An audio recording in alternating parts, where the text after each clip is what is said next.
Welcome to Educate, Agitate, Organize, a storytelling journey through one of the most fearless books ever written in India.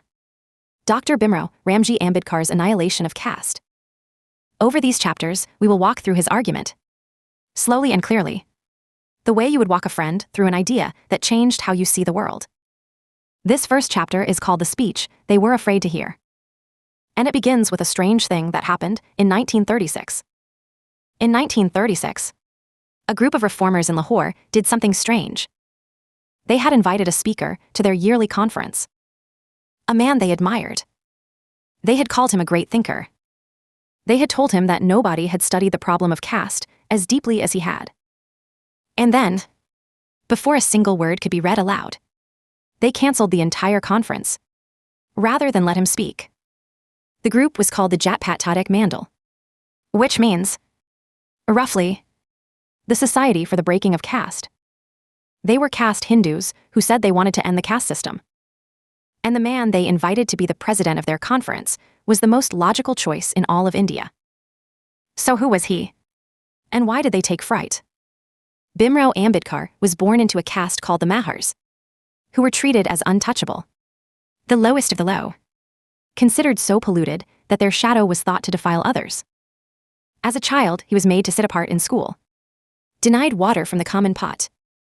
And against all of that, he became one of the most educated men India has ever produced, a scholar trained in London and New York, and later the chief architect of the Constitution of Free India, a man who had lived caste from the very bottom, and then risen to study it from the very top.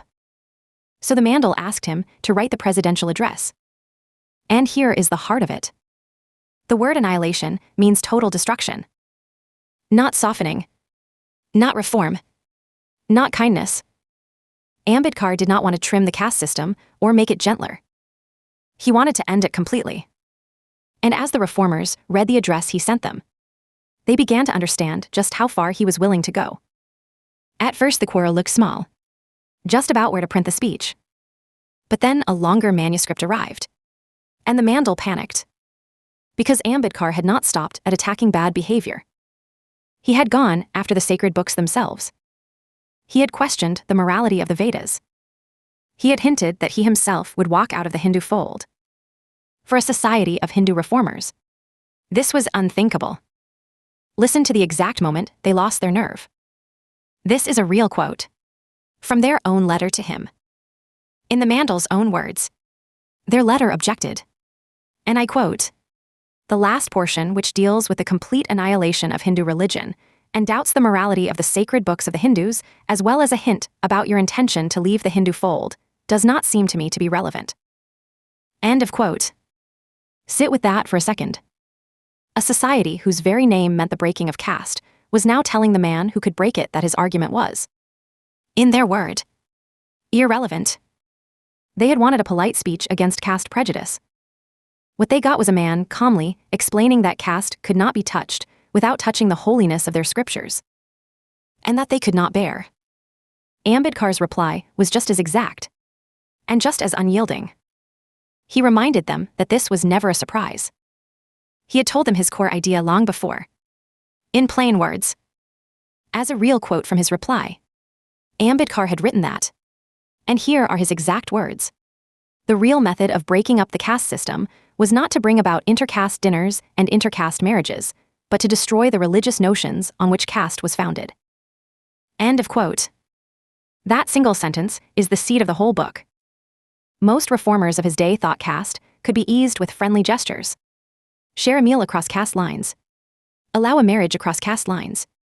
And slowly the walls would come down. Ambedkar said no. Those gestures touch the surface. The real foundation of caste is religious belief. The conviction that this hierarchy is holy, ordained, eternal. Until you destroy that belief, you are only rearranging the furniture. And that is why the speech was so dangerous, and why they would not let it be read. To attack caste at its root was to attack the authority of the scriptures themselves. And that was a line no respectable reformer would cross. So they canceled. And Ambedkar, refusing to change a single comma, took the speech he had already printed, 1,000 copies lying ready, and published it himself. The speech they were afraid to hear became a book the whole world could read. This is the journey we are going to take together. In the chapters ahead, we will follow his argument step by step.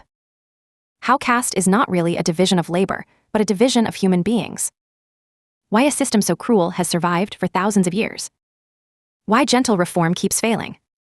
His head-on collision with Mahatma Gandhi. And finally, the most radical answer of all. His vow that he would not die a Hindu. Next time. In Chapter 2. Caste is not a division of labor. We begin where every defender of caste begins. With the claim that it is just a sensible way of dividing up work.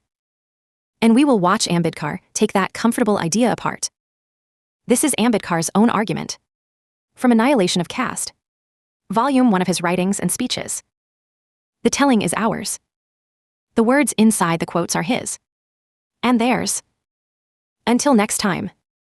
Keep thinking. Agitate. Agitate. Organize.